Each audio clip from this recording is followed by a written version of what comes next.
Hello, welcome to the channel. Welcome to another video of Successive Way Conceptual Question for Answer for Economics এর আরো একটা নতুন video. যারা এখনো অবধি Successive Way চ্যানেলটাকে ইউটিউবে সাবস্ক্রাইব করনি তারা অবশ্যই সাবস্ক্রাইব করে রাখো এবং ফেসবুকেও তোমরা লাইক করে রাখতে পারো পেজটাকে, তাহলে কিন্তু তোমরা কখন কোন ভিডিও আসছে তার নোটিফিকেশন পেয়ে যাবে।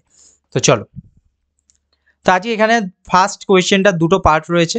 ফার্স্ট পার্টে রয়েছে কি, যে স্বল্পকালীন মোট ব্যয় রেখার আকৃতি কিরূপ হবে, এবং সেকেন্ড পার্টে রয়েছে যদি দ্রব্যের দাম স্থির থাকে তাহলে মোট রেভিনিউ রেখার আকৃতি কেমন হবে। আচ্ছা, বলছে স্বল্পকালীন মোট রেখা, ব্যয় রেখা, মোট ব্যয় রেখা মানে টোটাল কস্ট, তাই তো। আকৃতি কিরূপ, তাহলে দেখো টোটাল কস্টের আকৃতি কিরম হয়, এস আকৃতি না।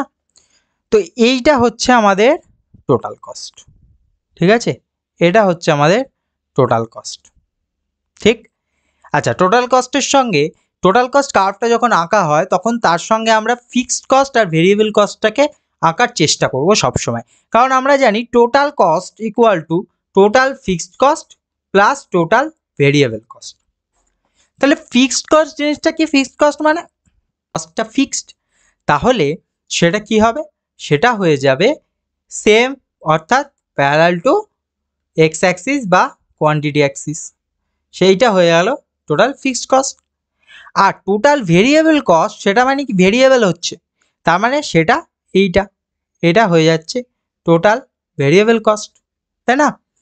আচ্ছা, এই যে টোটাল ফিক্সড কস্ট আর টোটাল কস্ট, তার ইনিশিয়াল পয়েন্টটা কিন্তু সেম এবং সেটা জিরো নয়, কিন্তু টোটাল ভেরিয়েবল কস্ট সেটা জিরো থেকে শুরু হচ্ছে, ঠিক আছে।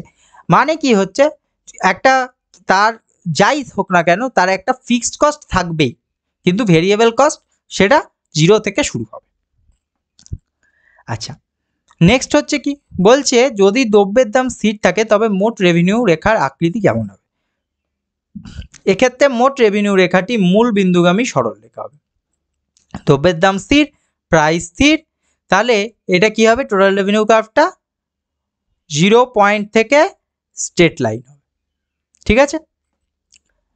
ওকে, নেক্সট কোয়েশ্চেন, নগদ পছন্দ দ্বারা কিভাবে সুদের হার নির্ধারিত হয় ব্যাখ্যা করো।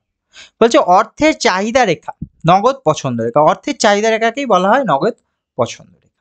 ওকে, অর্থের যোগান রেখা যেখানে পরস্পর ছেদ করে সেখানেই ভারসাম্য সুদের হার নির্ধারিত হয়। দেখো অর্থের যোগান রেখা সাপ্লাই কার্ভ, ঠিক আছে, সেইটা কিন্তু স্ট্রেট লাইন, দেখতে পাচ্ছ স্ট্রেট লাইন। আর অর্থের চাহিদা ও যোগান, সেইটা অর্থের চাহিদা ও যোগান, ওটা চাহিদাই হবে, এটা চাহিদা, ডিমান্ড কার্ভ, ডিমান্ড কার্ভ হচ্ছে এই যে ডাউনওয়ার্ড স্লোপিং, তাই না, ডাউনওয়ার্ড স্লোপিং, ঠিক আছে। তাহলে এটা দুটো যেই পয়েন্টে কাট করছে, এই যে পয়েন্ট ইকুইলিব্রিয়াম পয়েন্ট ই, এই পয়েন্টটাই হচ্ছে তোমার ভারসাম্য সুদের যে হার, এবং এইখান থেকে এটা হচ্ছে ভারসাম্য সুদের বিন্দু এবং পয়েন্ট, সরি, ভারসাম্য সুদের বিন্দু ইকুইলিব্রিয়াম পয়েন্ট থেকে এই যে দাগটা এসে যেখানে কাট করছে সেটা হচ্ছে আমাদের সুদের হার, ভারসাম্য সুদের হার। Keep watching Successive Way.